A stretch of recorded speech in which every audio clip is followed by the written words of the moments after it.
Hello नमस्ते, मैं हूँ Manisha. Welcome to RS only. English grammar पढ़ रहे हैं अपन और टॉपिक चल रहा है Hindi to English translation. Oh my God, 2 classes तो ऑलरेडी पढ़ ली, आज थर्ड है। एक और है इसके बाद में। ट्रांसलेशन टॉपिक इम्पोर्टेंट है, मैं इसीलिए इसको थोड़ा-सा लेंदी कर रही हूँ, मैं आपको समझाने के लिए किस तरह के सेंटेंसेस आएँगे, उनको अप्रोच कैसे करना है। अपन ने फर्स्ट क्लास में क्या सीखा था ट्रांसलेशन की क्लास में? सबसे पहले हमने सीखा था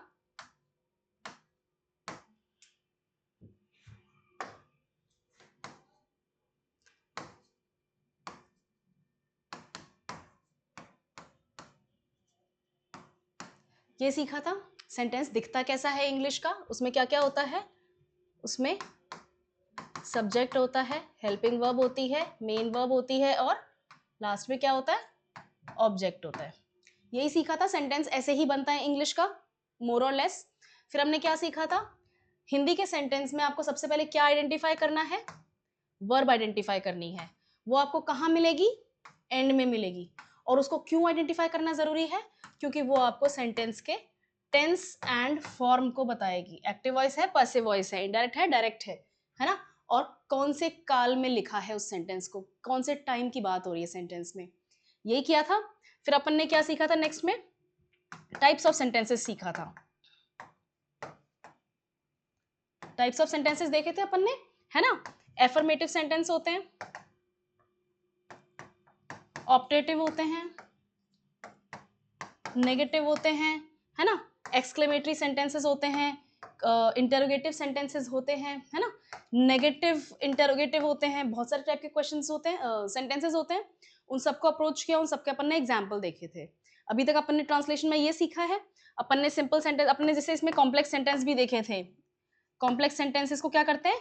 ब्रेक करते हैं, है ना? छोटे छोटे फ्रेजेस में ब्रेक करके उनको ट्रांसलेट करते हैं, पंक्चुएशन यूज करते हैं, कॉमा, और फिर दूसरा सेंटेंस चलाते हैं आगे। यही सीखा था। आज इसको अपन एक एक्स्ट्रा टॉपिक पढ़ेंगे इन सब में, पैसिव वॉइस। पैसिव वॉइस और एक्टिव वॉइस की आप ऑलरेडी मेरी क्लास देख चुके होंगे, चैनल पे है, जरूर देखना। पैसिव वॉइस और एक्टिव वॉइस में मैंने उसमें बहुत सारे एग्जांपल्स दिए हैं। उसी वीडियो के डिस्क्रिप्शन बॉक्स में आपको टेलीग्राम का लिंक मिलेगा और उसमें आपको वर्कशीट मिलेगी जिसमें मैंने बहुत सारे क्वेश्चंस प्रैक्टिस करने के लिए लिखे हैं। ठीक है, उनकी आंसर शीट भी अवेलेबल होगी। ये आपको सीखना जरूरी है, ये आपको आना चाहिए। ये आपको नहीं आएगा तो ट्रांसलेशन भी नहीं आएगा। ठीक है, तो एक्टिव वॉइस को ट्रांसलेट करना इजी है, उस दिन अपन ने देख ही लिया है। तो आज हम ट्रांसलेट करेंगे पैसिव वॉइस के सेंटेंसेस को।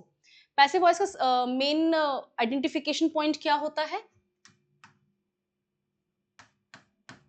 ये वर्ड होता है, यही वर्ड होता है ना?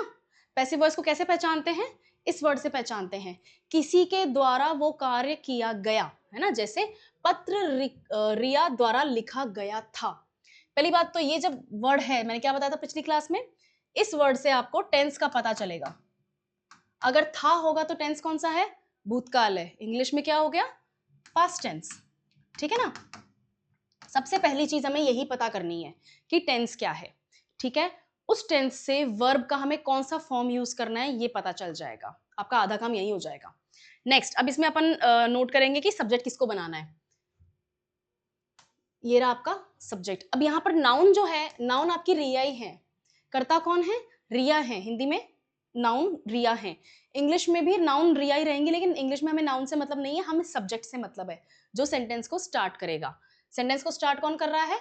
पत्र कर रहा है। तो इसका आंसर क्या होगा? The letter. सबसे पहले सब्जेक्ट।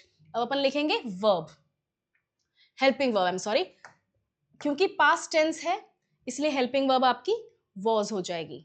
The letter was. और अब आपकी मेन वर्ब क्या है? राइट। राइट का पास्ट फॉर्म क्या होता है? रिटन,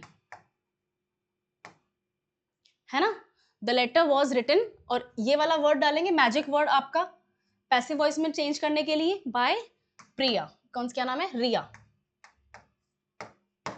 हो गया sentence. The letter was written by Riya. हमने क्या स्ट्रक्चर फॉलो किया?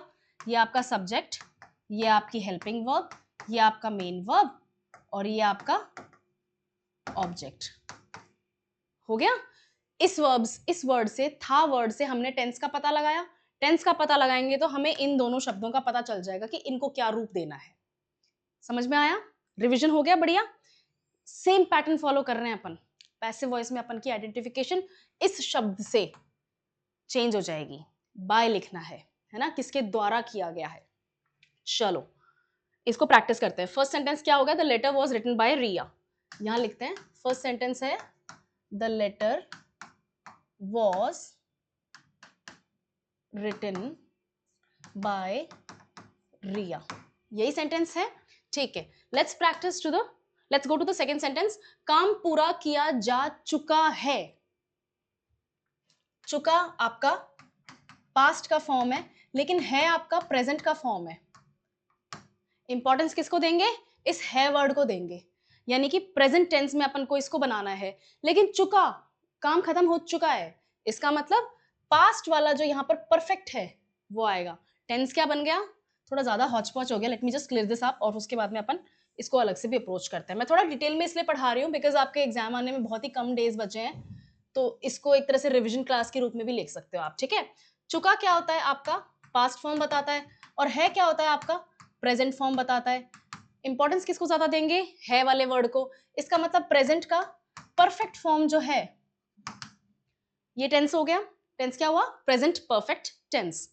काम पूरा किया जा चुका है, the work has the work has been done। अगर इसी सेंटेंस में देखो, हैज बीन आपके परफेक्ट का पार्ट आ गया, no sorry, I am extremely sorry, no, has been आपके प्रेजेंट का पार्ट आ गया, और डन जो डू है, आपकी जो क्रिया है, इंग्लिश में वर्ब क्या है, डू, काम करना, करना आपकी क्रिया है, ठीक है। ये जो डू वाला जो वर्ब है आपका, ये आपका पास्ट फॉर्म में चला गया, क्यों, क्योंकि सेंटेंस परफेक्ट में है, ठीक है, इजी। उसी सेंटेंस में अगर होता पहले ही ये शब्द लिखा था, जैसे काम पहले ही पूरा किया जा चुका है, अगर ये सेंटेंस होता तो अपन क्या बनाते, इस वर्ड, इन दो वर्ड्स के लिए अपन यहां लगाते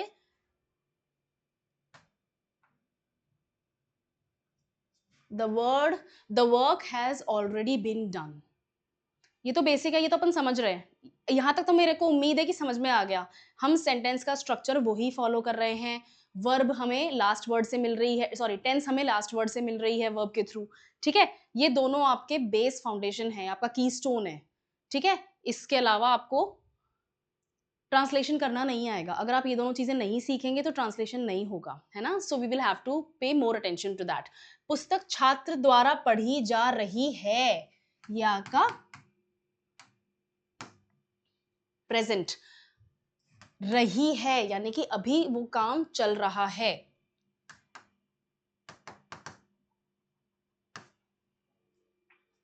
ठीक है। प्रेजेंट कॉन्टिन्यूअस टेंस को कैसे बनाएंगे अपन पैसिव वॉइस में, पुस्तक छात्र द्वारा पढ़ी जा रही है, पुस्तक आपका सब्जेक्ट है, पुस्तक क्या है आपका, सब्जेक्ट है ना।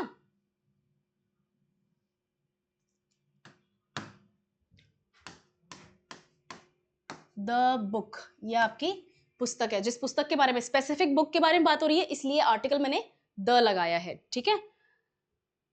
प्रेजेंट कॉन्टिन्यूअस का मतलब है हेल्पिंग वर्ब इज हो जाएगी, बीई प्लस आईएनजी, ठीक है,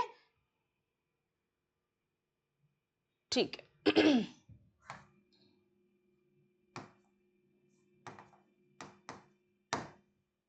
इस सेंटेंस में परफेक्ट फॉर्म भी है, परफेक्ट फॉर्म क्यों है,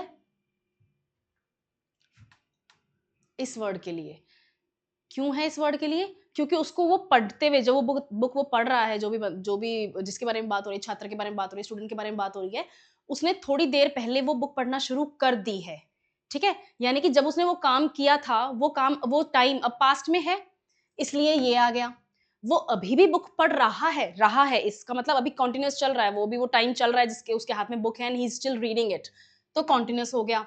और क्योंकि हम इस बारे में बात प्रेजेंट में कर रहे हैं, इसलिए प्रेजेंट आ गया, तो प्रेजेंट परफेक्ट कॉन्टिन्यूअस इसका टेंस होगा सेंटेंस का, और इसीलिए मैंने लिखा द बुक इज, ये आपका प्रेजेंट डिनोट करता है, ठीक है ना। BE ING, जिस भी वर्ब में ING होगा वो आपको कॉन्टिन्यूअस बताएगा, ठीक है ना। पर ये रीड वाला जो वर्ड है ये पास्ट में यूज किया मैंने, रीड रेड रेड, ठीक है। वर्ब अगर रीड होता है, अगर रीड है तो ये वर्ब की फर्स्ट फॉर्म है, सेकंड फॉर्म, थर्ड फॉर्म। ये मैं आपको जब वर्ब वाला चैप्टर डिटेल में पढ़ाऊंगी तो उसमें अपन बहुत सारे वर्ड्स को ऐसे चेंज करके देखेंगे, ठीक है।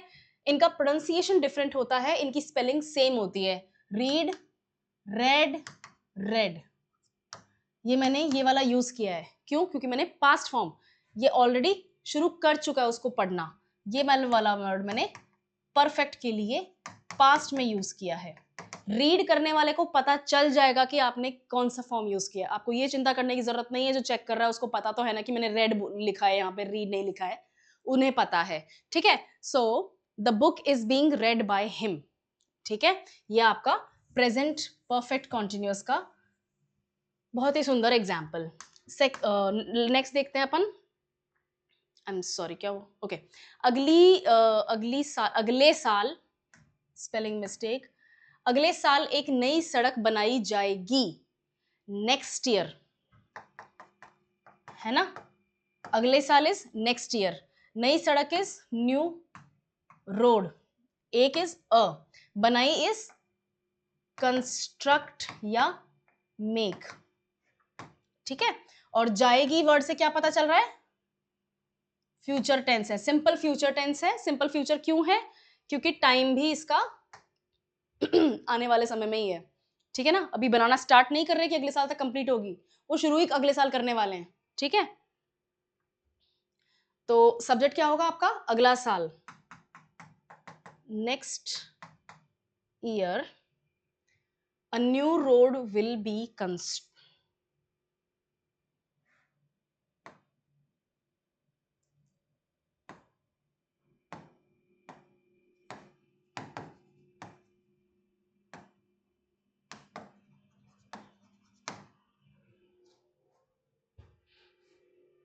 ठीक है, फ्यूचर है ना। चोर को पुलिस द्वारा पकड़ा गया, बहुत इजी है। चोर कौन होते हैं? थीफ इंग्लिश में, है ना। पकड़ा गया आपका पास्ट है,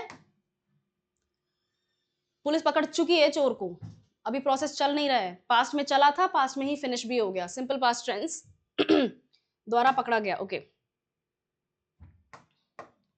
was caught by the police, ठीक है।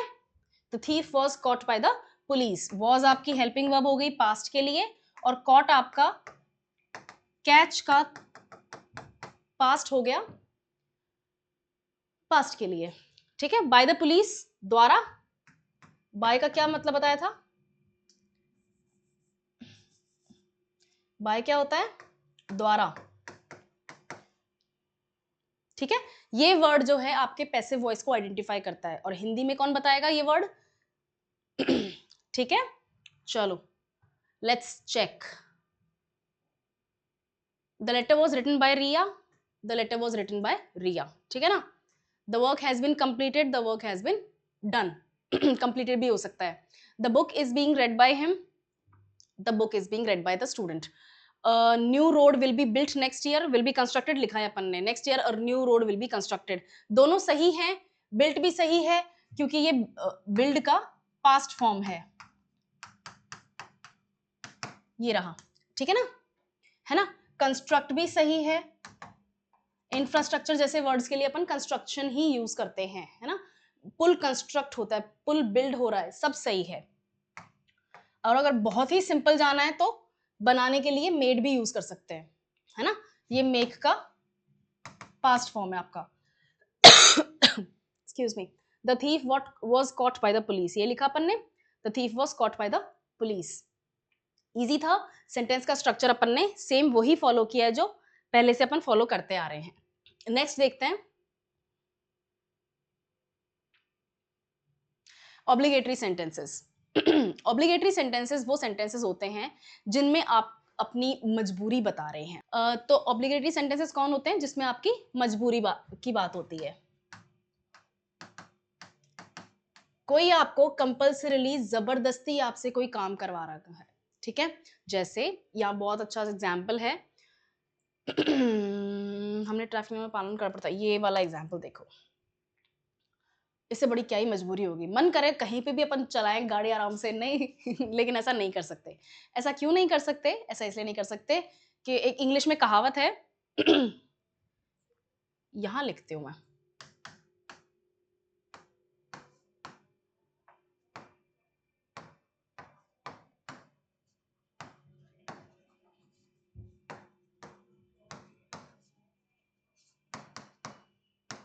इसका लिटरल ट्रांसलेशन अगर मैं बताऊं तो आपकी आजादी वहीं तक सीमित है जहां पर मेरी नाक शुरू हो जाती है। ये इज्जत वाली नाक की बात नहीं कर रही हूं मैं, लिटरल नाक की बात हो रही है, ठीक है? क्यों? कि मेरी आजादी है, मैं आजाद भारत का आजाद नागरिक हूं, मैं कुछ भी करूं वाले लेवल तक अपन नहीं जा सकते। क्यों? क्योंकि आपके कुछ भी कर देने से किसी और को खतरा हो सकता है, नुकसान हो सकता है, ठीक है? तो ये तो याद कर लो इसको, ये अच्छी है, ठीक है? ये चीज यहाँ लागू होती है। मैं चाहे ये करूं, मैं चाहे वो करूं, मेरी मर्जी, वो यहाँ अलाउ नहीं होगा। क्यों?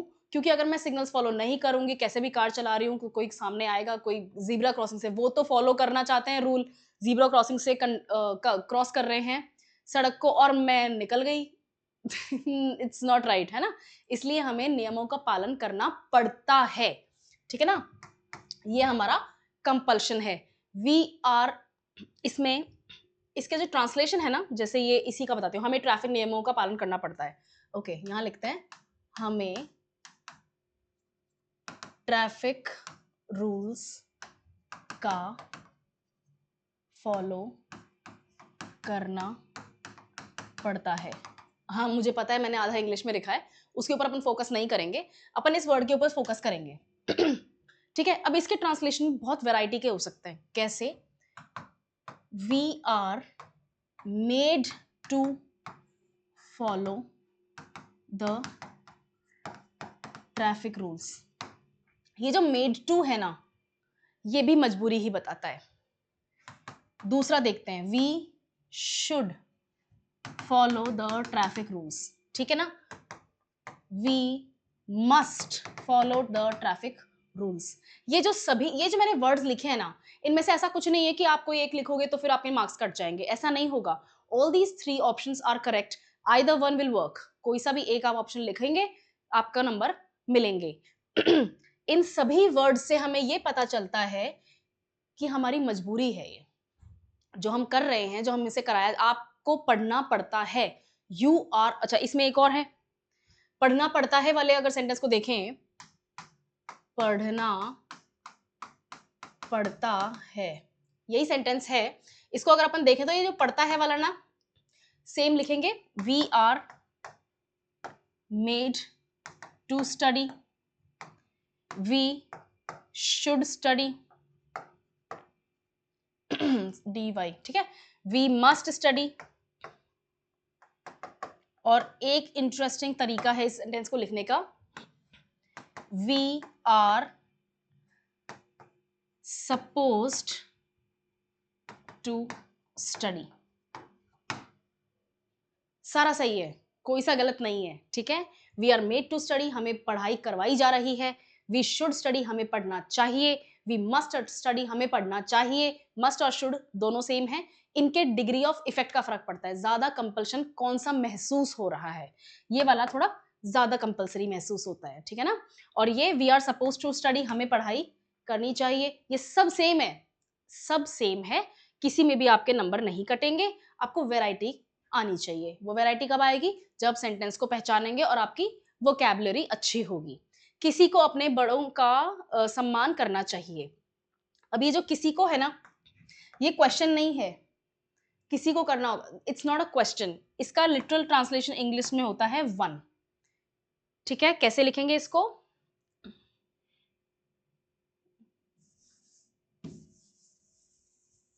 इधर करते हैं, किसी को वन मस्ट अपने बड़ों का सम्मान करना चाहिए। सम्मान को इंग्लिश में क्या बोलते हैं? रेस्पेक्ट। बड़ों को क्या बोलते हैं? एल्डरली। अपने को क्या बोलते हैं? आवर। या अगर किसी और के बारे में बात कर रहे हैं तो देयर। मेरे बुजुर्ग, आवर एल्डरली। उनके बुजुर्ग, देयर एल्डरली। करना चाहिए, ये आपका कंपल्शन है। चलो, we must, one must respect their elderly. ठीक है, पूरा सेंटेंस नहीं, अभी अपन यहां देखते हैं क्या हो रहा है। किसी को करना चाहिए सम्मान अपने बुजुर्गों का। ठीक है, हिंदी में सेंटेंस का फॉर्मेशन जो है वो डिस्टर्ब हो गया, लेकिन अपन ने इंग्लिश ट्रांसलेशन सीख रहे हैं, अपन इंग्लिश में फोकस करें क्या। ठीक है, चलो नेक्स्ट क्या है? उसे रिपोर्ट कल तक जमा करनी ही होगी। कंपल्शन आ गया, कौन सा लगाएं? चलो बताओ। मस्ट लगा दें, ज्यादा कंपल्शन है, ज्यादा मजबूरी में फील हो रहा है अपन को। ठीक है ना, उसे यानी कि ही या शी आएगा। रिपोर्ट इज रिपोर्ट, कल इज टुमारो। जमा इज डिपॉजिट या सबमिट, दोनों जमा ही होते हैं। बैंक में पैसे जमा कराने जाते हैं तो डिपॉजिट करते हैं, है ना, और स्कूल में होमवर्क जमा कराते हैं तो सबमिट करते हैं, दोनों यूज करते हैं। एक्सक्यूज मी, करनी ही होगी, ये अपना कंपल्शन है। ही वाला यहां पे अपन मस्ट यूज कर लेते हैं। मस्ट क्यों? एक्स्ट्रा मजबूरी है थोड़ी सी। ठीक है, he or she must deposit their या her या his report by tomorrow।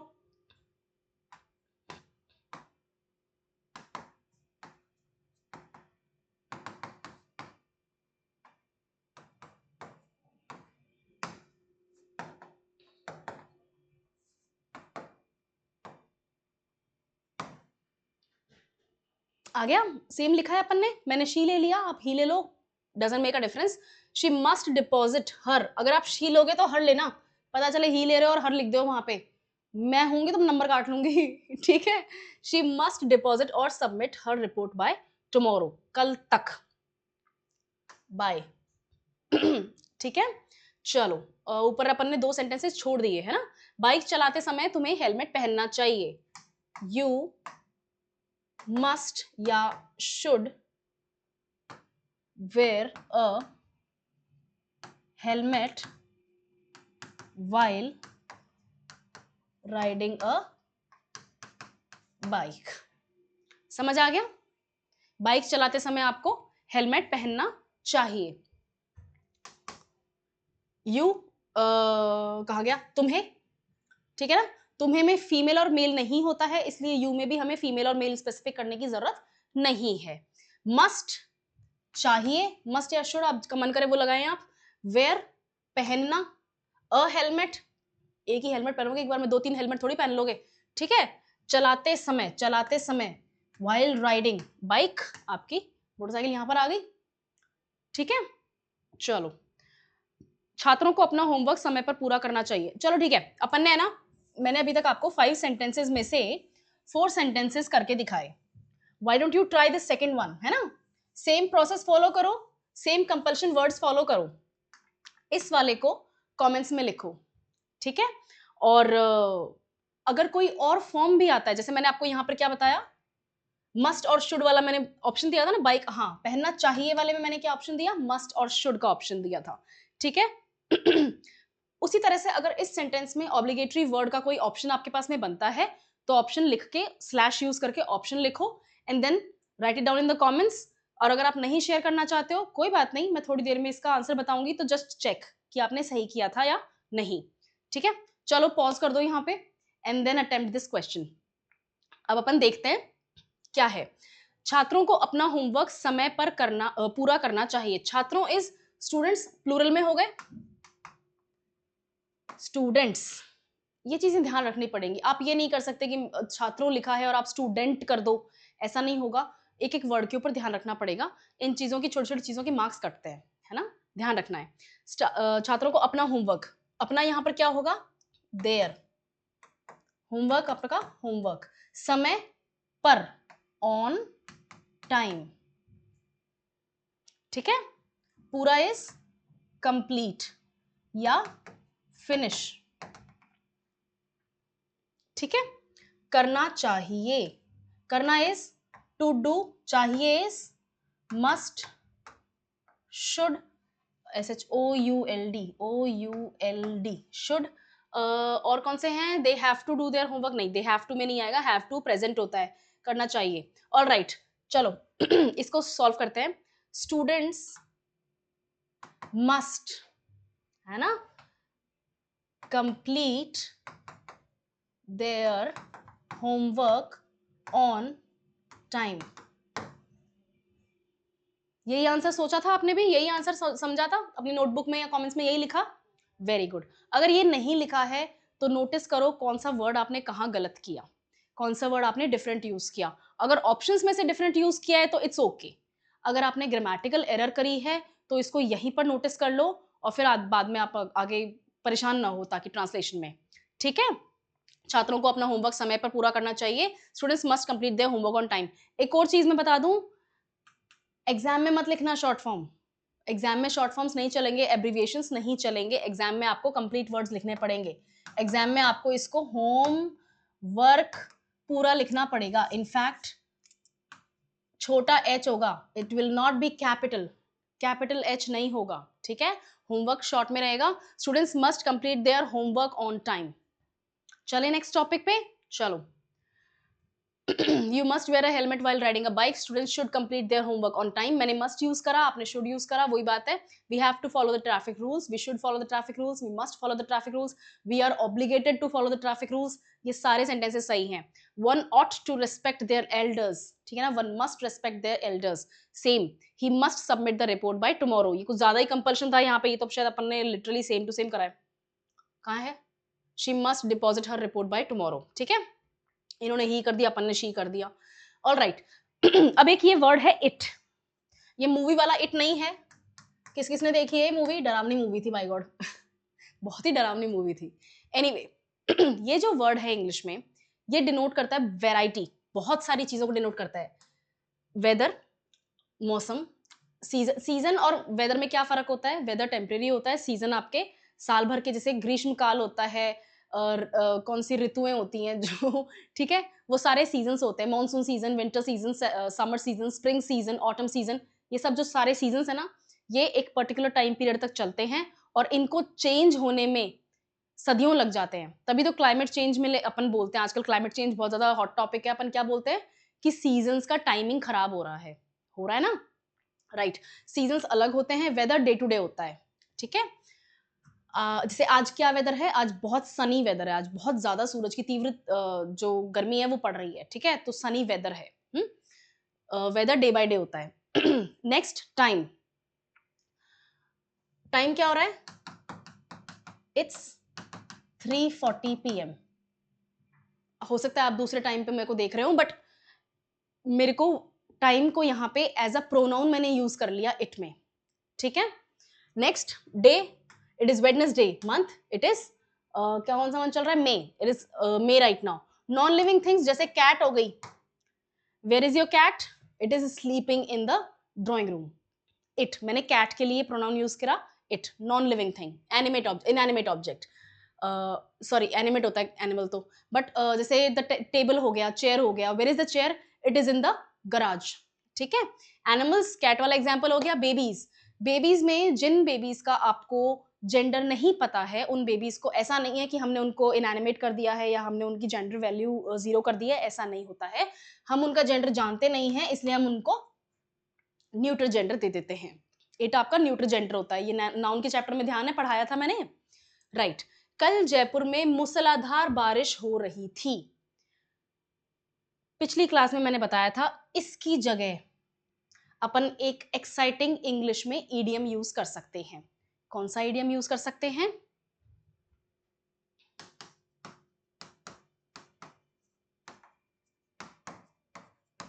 आसमान से कुत्ते बिल्ली बरस रहे हैं, ये वाला ईडियम इंग्लिश में raining cats and dogs use कर सकते हैं। हिंदी में मूसलाधार बारिश बोलेंगे। कल जयपुर में मूसलाधार एक्सक्यूज मी, ये जो थी है ना, ये पास्ट है, ठीक है, ये तो आपको पता है। इसका मतलब ये जो कल है ये टुमारो नहीं होगा, ये येस्टरडे होगा। इतना तो क्लियर हो गया, ये मिस्टेक तो नहीं हो रही है अभी अपन से। Good. It was raining cats and dogs in Jaipur yesterday। ये लो आपका सेंटेंस ट्रांसलेट हो गया। ये आपका मूसलाधार बारिश के लिए यूज हो गया, yesterday आपका बीते हुए कल के लिए यूज हो गया, और इट उस एक्टिविटी के लिए डिनोट हो गया जिस एक्टिविटी की हम यहां बात कर रहे हैं, बारिश की बात कर रहे हैं। ठीक है, नेक्स्ट देखते हैं। यह एक अच्छी फिल्म थी अगेन पास्ट। ठीक है, पास्ट में क्या यूज करेंगे, वॉज। हेल्पिंग वर्ब क्या होगी, वॉज।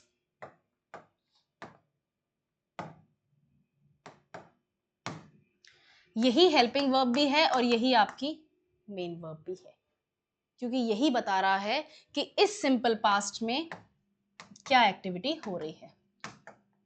इस सेंटेंस में और कौन सा वर्ड है जो आपको ये बता रहा है कि ये पास्ट टेंस में है, और कोई वर्ड नहीं है, जो भी है यही है, यही करता धरता है वर्ब के नाम पे इस सेंटेंस में, तो इसलिए यहां पर इनको हेल्पिंग वर्ब ना बोल के इनको अपन मेन वर्ब बोलेंगे। ठीक है, आई हैव अ फीलिंग कि मेरे को खांसी खराब होती जा रही है और ज्यादा। एनीवे कल बहुत ठंड थी, again it is past tense. कल, ये येस्टरडे वाले कल की बात हो रही है। फिर it was very cold yesterday. ठीक है, चलो पॉज करके इन दोनों को अटेम्प्ट करो, सेम पैटर्न फॉलो करना है। यह एक मध्यम रूप से कठिन परीक्षा है। मध्यम क्या होता है, सो मीडियम, मॉडरेट। ठीक है, मध्यम को क्या बोलते हैं, मैं आपको वर्ड ट्रांसलेट करके बता रही हूं। मध्यम को बोलते हैं मॉडरेट, कठिन को बोलते हैं डिफिकल्ट। परीक्षा आपकी एग्जाम हो गई और थी आपका पास्ट टेंस हो गया। ठीक है ना, इट से स्टार्ट करो और इस सेंटेंस को कमेंट्स में लिखो। यह एक महत्वपूर्ण व्याख्यान था। व्याख्यान का लिटरल ट्रांसलेशन होता है लेक्चर। क्लास नहीं, सेशन नहीं, लेक्चर। क्लास और सेशन लिख दोगे तो आई एम होपिंग कि मार्क्स ना कटें, लेकिन एग्जैक्टली ये वर्ड लिखोगे तो इट्स मच बेटर। ठीक है, महत्वपूर्ण, वेरी इंपॉर्टेंट, था से आपका पास्ट का पता चल रहा है। आई थिंक मैंने ये सारे एग्जाम्पल्स पास्ट के ही बना दिए हैं। ऐसा नहीं कि ये पास्ट के ही बनेंगे, फ्यूचर के भी इट के सेंटेंसेस बन सकते हैं। ठीक है, यह एक महत्वपूर्ण व्याख्यान था। इसको कमेंट्स में इन दोनों को अटेम्प्ट करो, फिर मैं आंसर बताती हूँ।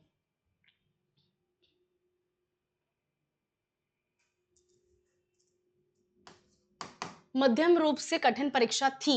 It was a moderately difficult exam. It से स्टार्ट हो रहा है, पास्ट टेंस के लिए ये रहा, मध्यम और कठिन परीक्षा। ठीक है, नेक्स्ट क्या था, यह एक महत्वपूर्ण व्याख्यान था। It was a very important lecture. ठीक है, अब तो बहुत इजी हो गया, बहुत सारे एग्जाम्पल्स अपन ने देख लिए। Let's check. It was raining cats and dogs in Jaipur yesterday, we did this. It was a good movie. It was very cold yesterday. It was a moderately difficult exam. It was an important lecture. यहां very है तो article a use होगा, और यहां answer में very नहीं लिखा हुआ है इसलिए आर्टिकल एन यूज होगा। ठीक है, चलो उम्मीद है मुझे अच्छे करे होंगे, अभी तक लिखे होंगे। नेक्स्ट है sentences using causative verbs. Causative verbs कौन सी होती हैं, कंपल्शन वाली वर्ब्स होती हैं। जो भी अपन ने कंपल्शन वाली बात पढ़ी थी, मजबूर किया, ठीक करवाई, इस्तेमाल करने दिया, उसकी परमिशन थी इसलिए मैं इस्तेमाल कर पाया, मदद की। ठीक है ना? इनको अटेम्प्ट करते हैं। उसने उसे कमरा साफ करने के लिए मजबूर किया। ही शी वाला आपकी मर्जी, आप कौन सा भी यूज करो, ठीक है। सबसे पहले इसमें सब्जेक्ट कौन है? प्रोनाउन है। ही या शी वाले प्रोनाउंस हैं। कमरा इज रूम, साफ इज क्लीन, करना इज टू डू, मजबूर किया इज मेड टू कर दो। ज्यादा डिफिकल्ट वर्ड सीखो ही मत, थोड़े दिनों में एग्जाम है, ज्यादा अपन को लगाना ही नहीं है, अपन को बहुत इजी इजी सीखना है, ठीक है। She made him clean his room. He made him करो, कोई कंफ्यूजन ही नहीं, रहने दो, शी पे जाना ही नहीं अपन को। He made him clean his room, उसने उसे मजबूर कर दिया अपना कमरा साफ करने के लिए, ठीक है। मैंने मिस्त्री से अपनी कार ठीक करवाई। ये जो सारे आंसर्स हैं, तो एक सेकेंड, मैंने मिस्त्री से अपनी कार ठीक करवाई। I got my car repaired by the mechanic। नहीं, ये पैसिव वॉइस में हो गया, ये पैसिव वॉइस में हो गया क्योंकि मैंने ये यूज किया, ठीक है। इसको एक्टिव वॉइस में करेंगे तो क्या करेंगे?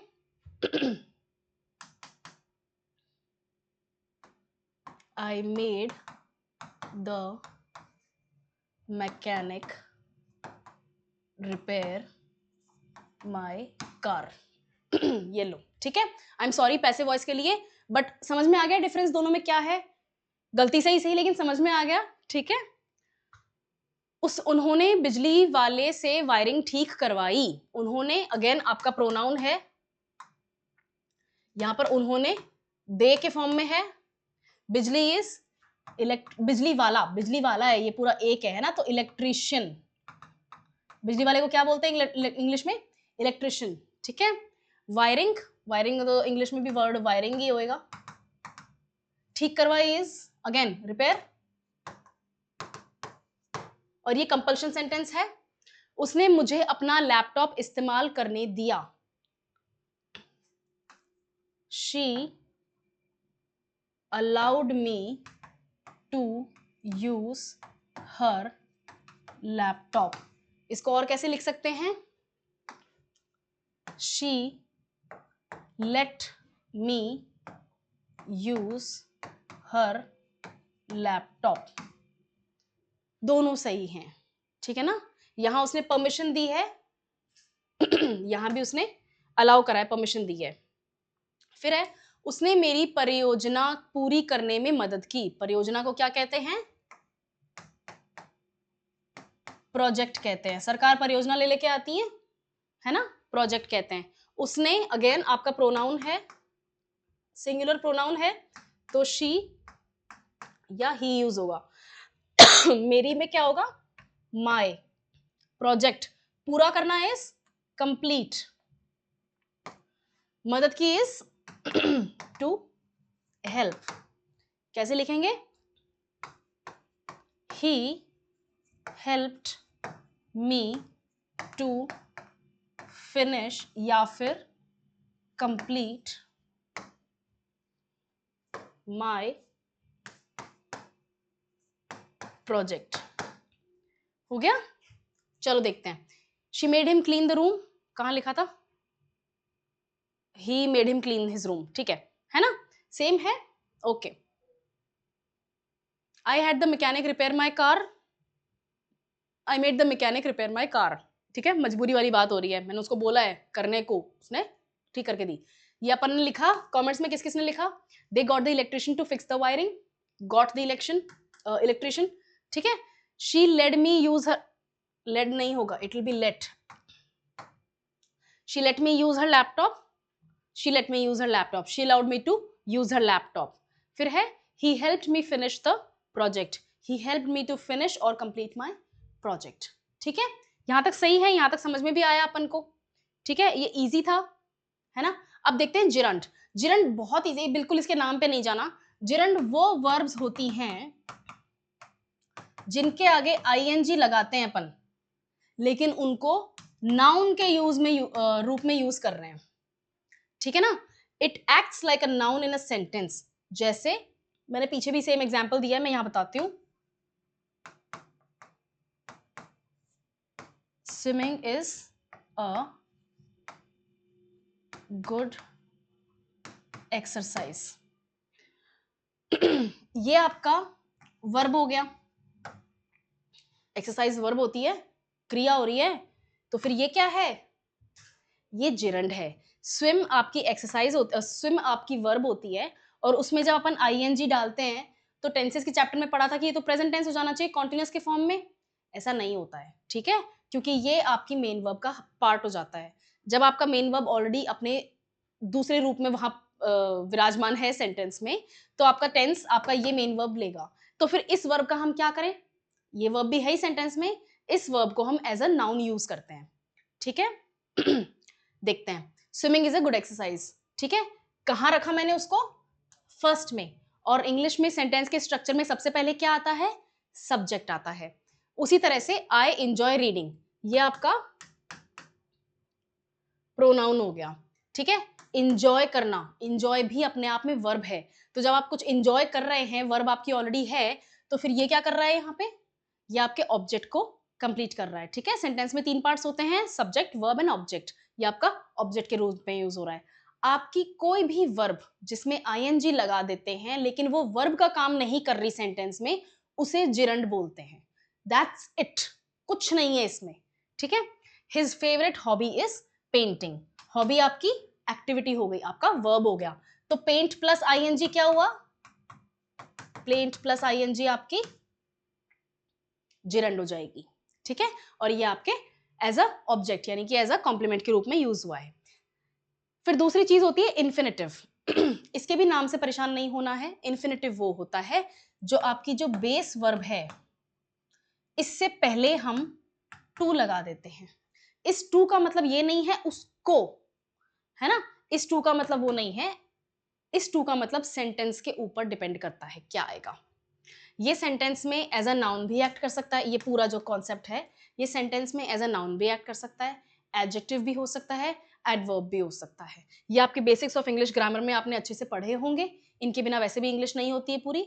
ये आपका मैं एज्यूम करके चल रही हूँ कि आपने कंप्लीट किया है। नाम मैंने बता दिए। एग्जाम्पल देखते हैं। To learn English is important. ये आप में लर्न आपकी वर्ब है, उसके आगे टू लगा दिया, सब्जेक्ट के रूप में यूज हो रहा है। ठीक है, she wants to travel the world. Travel आपकी वर्ब है, टू आपने पहले लगा दिया, एज एन ऑब्जेक्ट यूज हो रहा है। ठीक है, ये हैं वर्ब्स ही, ये वर्ब्स ही हैं, वर्ब्स का ही काम कर रहे हैं। इनका यूज सेंटेंस में कहां हो रहा है उस पर डिपेंड करता है इन्फिनेटिव। ठीक है, I have a book to read, verb के आगे टू लगा दिया, आपका एडजेक्टिव हो गया। बुक के साथ में आप क्या करेंगे, ये काम आपने डिस्क्राइब कर दिया। ठीक है, ही केम, हेल्प आपकी वर्ब हो गई, टू लगा दिया, आपने अपना पर्पस एक्सप्लेन कर दिया, एडवर्ब हो गई। ठीक है, इनको अब अपन थोड़ा सा ट्रांसलेट करके देखते हैं। तैरना स्वास्थ्य के लिए अच्छा है। Swimming is good for health. समझाने की जरूरत नहीं है। बहुत अच्छा है। मुझे पढ़ाई करना पसंद है। I like to study. Very simple, बहुत बेसिक सेंटेंसेस।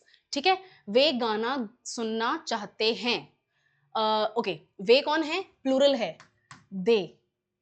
सुनना क्या होता है? गाने को क्या होता है? लिसन किया जाता है, हियर नहीं होता है। गाने को आप सुनते हैं, उसके ऊपर ध्यान देते हैं, बोल के ऊपर ध्यान देते, तभी तो अपन को गाने लर्न होते हैं, है ना, क्योंकि अपन गानों के ऊपर ध्यान देते हैं। दे सुनना चाहते हैं, they want to listen to songs, या फिर द सॉन्ग, कोई एक सॉन्ग की अगर बात हो रही है तो। ठीक है, उसकी सबसे पसंदीदा गतिविधि चित्र बनाना है। ये आप अटेम्प्ट करेंगे। गतिविधि एक्टिविटी को बोलते हैं, ठीक है ना। चित्र स्केच को बोलते हैं, बनाना इज टू मेक, है आपका प्रेजेंट फॉर्म लेगा, उसकी सबसे पसंदीदा फेवरेट, ये आप अटेम्प्ट करेंगे, मैं बाद में आंसर दूंगी पीछे, ठीक है। चलना रोजाना व्यायाम का हिस्सा है, चलना इज टू वॉक, मैंने आपको 3 करके दिखाए हैं, अब आप 2 अटेम्प्ट करोगे खुद। टू वॉक, रोजाना इज डेली या फिर एवरीडे, ये कुछ वर्ड्स हैं जो अपन जिनके बारे में रोज बात कर रहे हैं, तो ये याद हो जाने चाहिए। व्यायाम इज एक्सरसाइज, हिस्सा इज पार्ट ऑफ, ठीक है। चलो इन्फिनेटिव सेंटेंस देखते हैं, मैं बताऊंगी answers, don't worry. Infinitive sentence देखते हैं। मुझे इंग्लिश सीखना है, आई, पीछे लिखते हैं। फर्स्ट क्या है, I want to learn English, ठीक है। सेकेंड, मैं 3 अटेम्प्ट कर रही हूँ, 2 आप अटेम्प्ट करेंगे कमेंट्स में। It will be good fun, ये जरूरी है आपके लिए, ठीक है, लिखना जरूरी है आपके लिए। वह दौड़ने के लिए बाहर गया, गया पास्ट, ठीक है ना। He went out to run, ये सेंटेंस सही है, लेकिन एक और ऑप्शन है, he went out for a run, ये भी सही है। ये लिखोगे तो कोई मार्क्स नहीं काटेगा, ठीक है। हम इन्फिनेटिव कर रहे हैं इसलिए मैंने टू रन वाला आपको सिखाया है। फॉर अ रन भी सही है, यहां रन एक्टिविटी है जो आप करने जा रहे हैं, फॉर अ रन आप जा रहे हैं, ठीक है ना। ओके, नेक्स्ट क्या है, हमें समय पर पहुंचना चाहिए,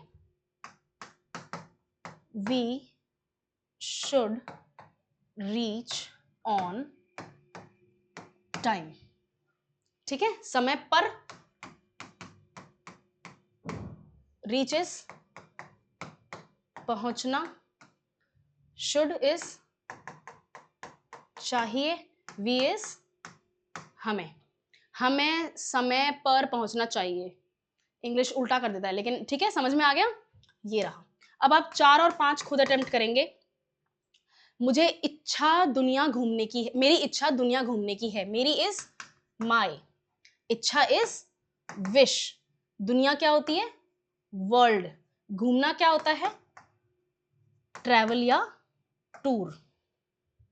इसका सेंटेंस बनाओ, ठीक है।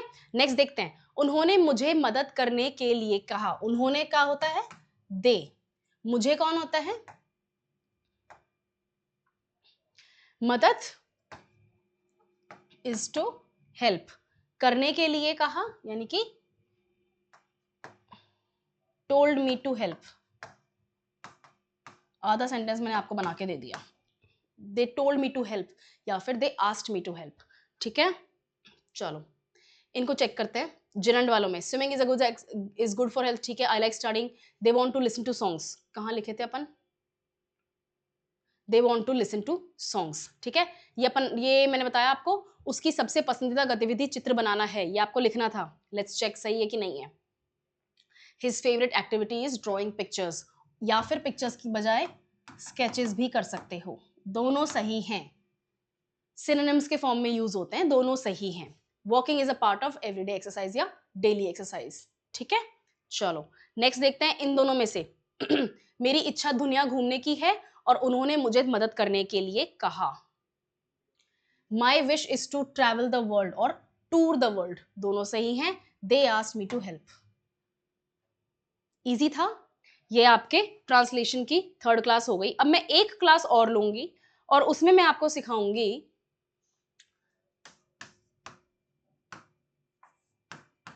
पैराग्राफ को कैसे ट्रांसलेट करते हैं, क्योंकि पैराग्राफ का ट्रांसलेशन आपके हिंदी के पेपर में आएगा। जो 120 मार्क्स का हिंदी का पेपर है उसमें पैराग्राफ आ सकता है, 10 मार्क्स का पैराग्राफ आ सकता है, 5-6 सेंटेंसेस होंगे और वो 5-6 सेंटेंसेस इंग्लिश में देंगे और आपको बोलेंगे हिंदी में लिख के दो। तो अब हम पैराग्राफ को ट्रांसलेट करना सीखेंगे नेक्स्ट क्लास में। और नेक्स्ट क्लास में मैं आपको बताऊंगी प्रीवियस ईयर्स क्वेश्चंस किस टाइप के आए हैं, किस टाइप की लैंग्वेज होती है, किस तरह से उनको अप्रोच करना है, डिफिकल्टी लेवल क्या है और हम इस साल क्या एक्सपेक्ट कर सकते हैं। और एक बहुत ही बढ़िया ब्यूटीफुल सी आपको एक्सरसाइज कराऊंगी, ठीक है। चलो ये समझ में आया, हैप्पी विद द क्लास, कल मिलते हैं।